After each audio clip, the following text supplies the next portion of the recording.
Ar esate kada susimąstę, kas parodo ir atskleidžia mūsų tapatybę? Gyvosios tradicijos.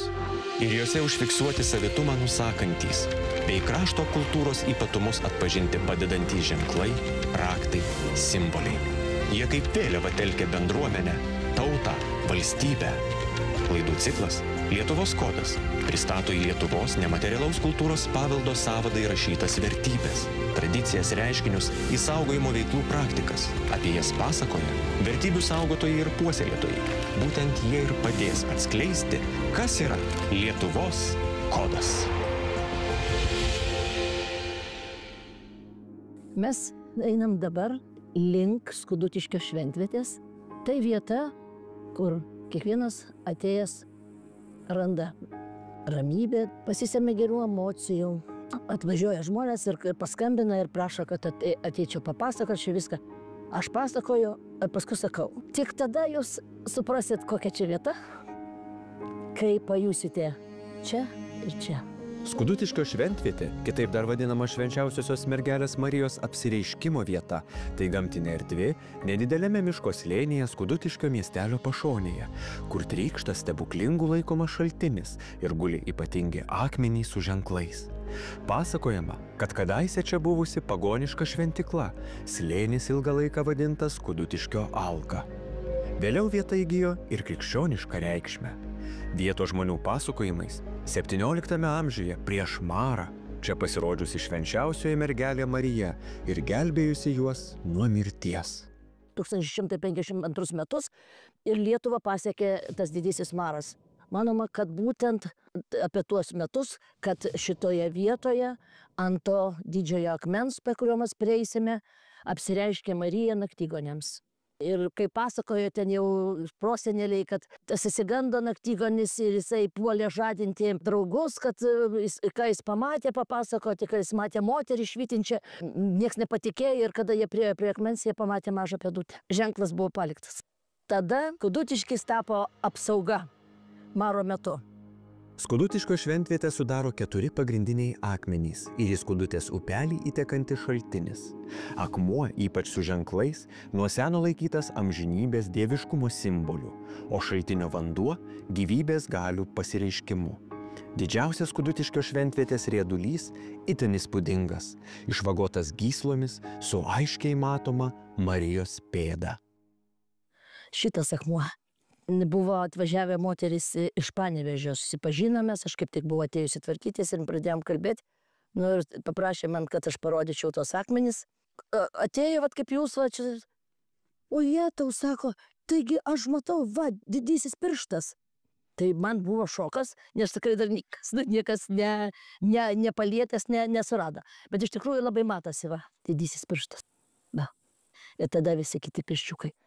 Aš sakau, ar norit pamatyti? Tai reikia, va taip, va, glostyt ir staiga išaiškėja.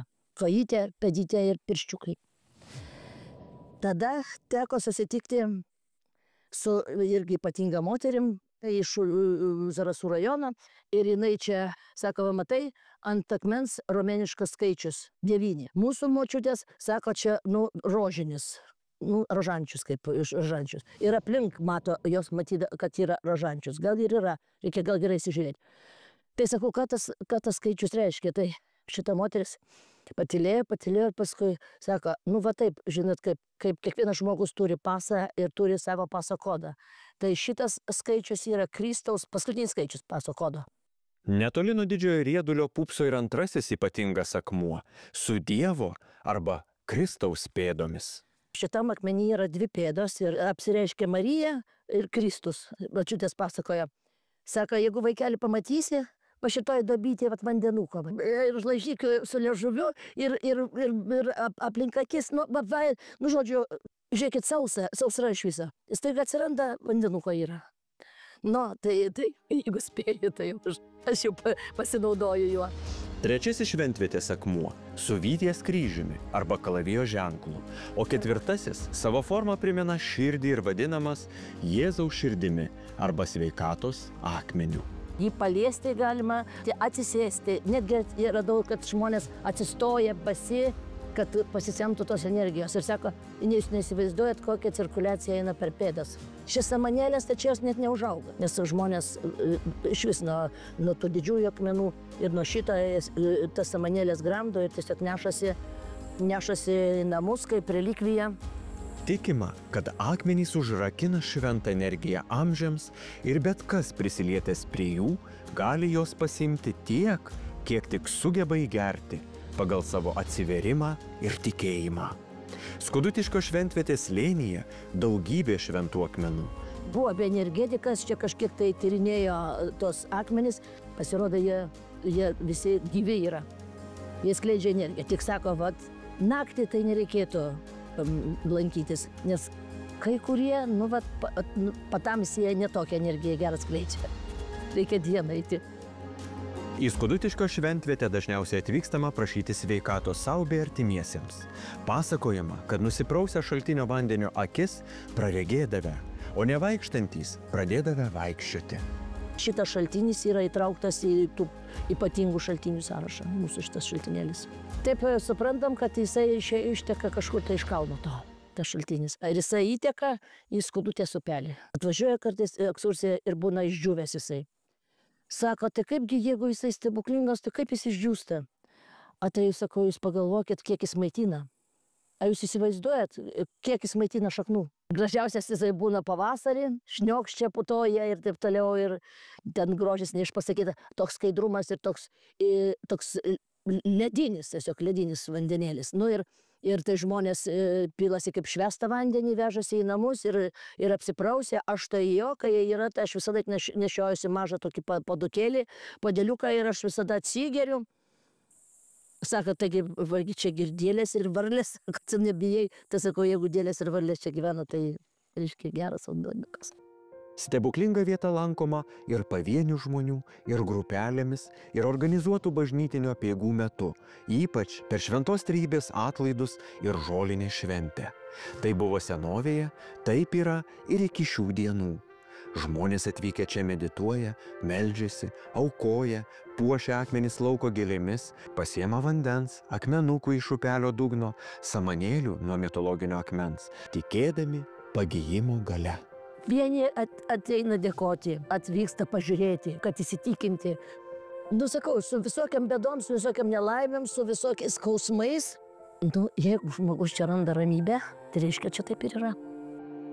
1995 metais šviesios krašto tremtinės Anelės Braščiuvienės rūpesčių Skudutiškio šventvietėje pastatyta dabartinė Švenčiausiosios mergelės Marijos statula.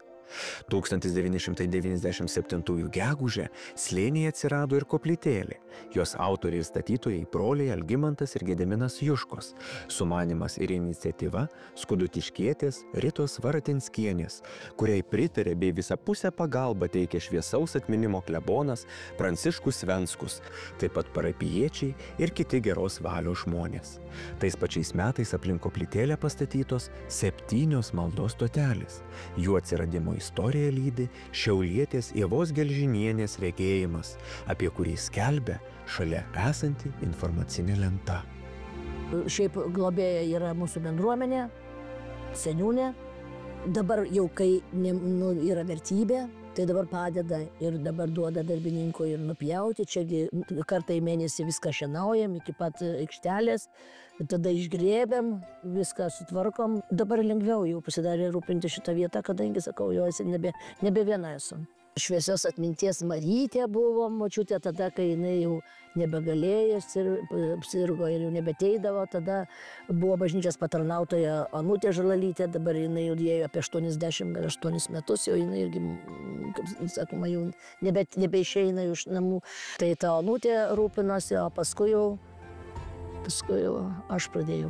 Šita vieta man padėjo ištverti tada, kai aš galvojau, kad viskas. Kad dabar aš jau palūšiu. Tai taip ir tapo mano gyvenimo dalelė. Ir va, 27 metai. Skudutiškis kartais vadinamas Mažąja Aukštaitijos Šiluva. Tik netokia išgarsinta, tačiau tikrai šventa ir stebuklinga. Savam krašte šalia žmonės priprato prie to jau šitiek metų čia. Ir kažkaip jie galvoja, kad taip ir turi būti čia. Mes, aišku, turim nuostabią bažnytėlę, turim bažnytėlėje šventą paveikslą Sopolingosios Marijos, kuris tikrai per stebuklus atsirado Skudutiškyje. Čia viskas tiesiog surišta. Tiek ir bažnytėlė, tiek ir šventą vietą atveda žmogų būtent to momento, kada jis viską išbandė, tačiau nebeturi atramos. Ir jam labai sunku. Ir tas netikintis žmogus, ateina į tokią vietą, ir jis nemoka maldos. Sakau, kalbėk žodžiais, kalbėk su manim, taip ir kalbėk. Ir tu įsiklausyk. Ir tu įsiklausyk į kiekvieną žodį, ką tu sakai. Ir tu pamatysi, kai tu gausi atsakymą.